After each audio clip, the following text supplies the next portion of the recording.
Yesterday, the entire internet almost died. Why? Because two giant space refrigerators, aka satellites, decided to play an orbital game of chicken at 17,000 miles per hour. They missed each other by a few hundred meters. And in space, that's not safe distance. That's the cosmic equivalent of brushing past someone in a crowded subway while holding chainsaws. If they had hit, the resulting explosion would have made fireworks look like a child's sparkler. Thousands of fragments flying off in every direction, each one traveling faster than a speeding bullet, each one capable of smashing into other satellites, creating Kessler Syndrome. Yes, we'll explain that. But first, imagine the chaos. GPS gone, banking systems offline, Tinder showing you matches in Antarctica, Netflix buffering until 30s to 25. That's what almost happened yesterday. And humanity shrugged because it didn't happen. Spoiler. We're idiots. Chapter 1, The Almost Collision. Two satellites, one still functioning, one basically space junk, ended up on paths that brought them dangerously close. Low Earth orbit is already jam-packed, like rush hour traffic on a highway with no lanes. Imagine standing in Times Square, blindfolded, while 27,000 motorcycles race past you at 25,000 km/h. That's what space operators face daily. NASA tracked the close approach, scientists biting their nails, muttering prayers, and probably updating their resumes just in case. The U.S. Space Force was ready to issue the most awkward press release in history.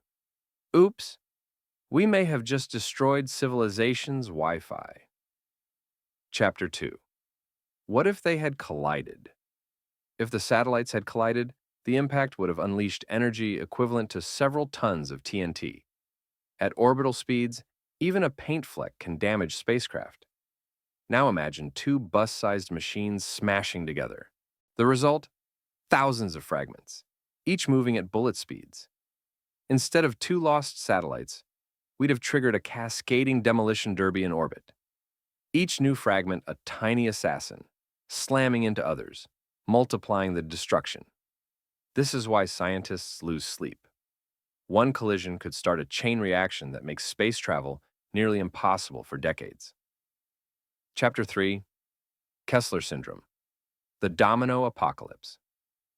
Kessler Syndrome isn't just a scary-sounding term, it's orbital dominoes. One collision creates fragments. Those fragments hit other satellites. Those create even more fragments, until Earth is surrounded by a lethal cloud of space shrapnel. It's like breaking one plate in your kitchen, only to watch it magically create 10 new plates, which each break into 10 more, until your entire kitchen is ceramic dust. That's Kessler Syndrome. If this goes unchecked, low Earth orbit becomes unusable. No more GPS, no more internet, no Mars trips, no space hotels. Humanity stuck on Earth. A planetary timeout. Welcome to our new life. Forever grounded. Chapter 4. Who's responsible? Who's responsible for this space mess? Pretty much everyone. But mainly the US, Russia, China, and Elon Musk. The US has launched satellites for over 70 years. Many are long dead but still orbiting. Zombie satellites haunting space. Russia has dumped leftover rocket stages and broken satellites all over orbit since the Soviet days. They're basically cosmic hoarders. China made headlines in 2007 by blowing up one of their own satellites during a missile test, creating a debris field we're still dodging today. India followed suit in 2019 with a similar test, because apparently blowing up your own stuff is trendy. And then there's SpaceX's Starlink. Thousands of satellites launched like confetti. Great for internet, terrible for orbital congestion. The risk of Starlinks colliding with other Starlinks grows daily. We may soon rename the night sky Elon's Glitter Bomb. Mini segment, Weird Junk in Orbit. It's not just satellites up there. A few greatest hits of orbital litter. A glove lost during Gemini 4 in 1965, drifting through space like a lonely Michael Jackson prop. A spatula. Yes, astronauts dropped a spatula. Somewhere, aliens think we're flipping cosmic pancakes. A tool bag from 2008. Every 90 minutes, The ISS dodges what looks like a Home Depot special. Frozen astronaut pee, dating back decades. Yes, humanity has been crop dusting low Earth orbit since the Apollo era. Chapter 5. How we track this mess. NASA and the U.S. Space Force track around 27,000 objects larger than a grapefruit. But there are millions of smaller fragments too tiny to monitor. That's like saying, we're tracking the elephants in the jungle, but we have no idea where the lions, snakes, or mosquitoes are. Not comforting. Every week, dozens of close calls occur. Dozens. Most aren't publicized, but for scientists, it's a constant stress test. Somewhere in Houston, a NASA analyst whispers to himself, "Not today, not today," while pouring his fifth coffee. Chapter 6. The Money Game. Money drives everything in space.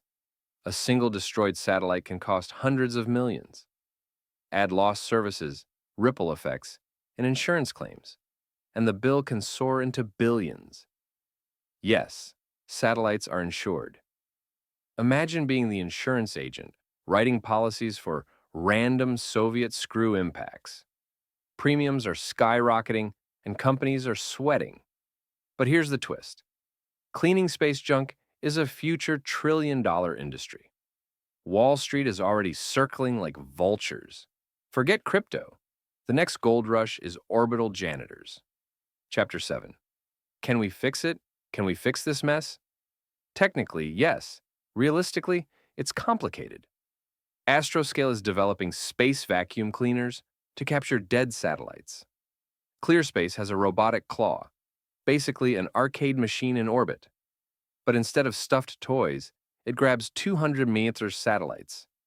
NASA and ESA are experimenting with nets, harpoons, and lasers to nudge debris out of orbit.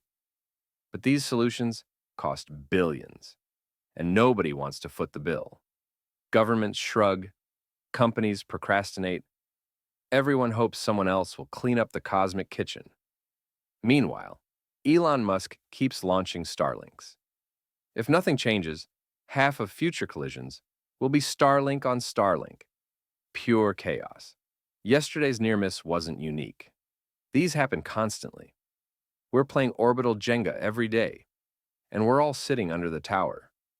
The good news, some company will strike it rich solving this. The bad news, if nobody does, one collision could end modern life as we know it. Internet gone. GPS gone. Civilization rolled back to the 1980s. So the next time you complain about traffic, remember, it could be worse. You could be dodging Soviet rocket scraps at 17,000 Tyner Hay, unless you're Elon Musk. Then, good luck.